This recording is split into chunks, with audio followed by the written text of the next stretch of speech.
वज़ीर-ए-आज़म corona relief tiger force के मेंबरान ने हलफ उठा लिया।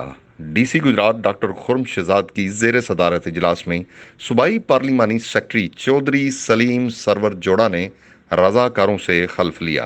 DPO Gujrat Syed Tauseef Haider, assistant commissioner Gujrat Mohammad Jameel व दीगर अफसरान ने शिरकत की। वज़ीर-ए-आज़म कोरोना रिलीफ टाइगर फोर्स में रजिस्ट्रेशन कराने वाले जिला गुजरात के 11,000 से जायद मेंबरान में वकला, इंजीनियर्स, मेडिकल के शोबा से वाबस्ता अफराद, तलबा, खवातीन और बुजुर्ग अफराद शामिल हैं।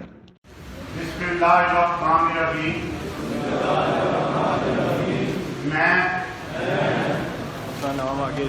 आज इस कसम का अदा करता हूँ कि बदले जीत पालाफत की इस घड़ी में मैं कौम और मुल्क और कौम की सलामती के लिए अपनी खिदमत बतौर रज़ाकार पेश करता हूँ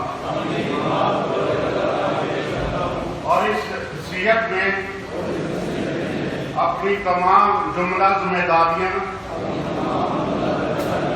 बतरीके ऐसा पूरी करूंगा।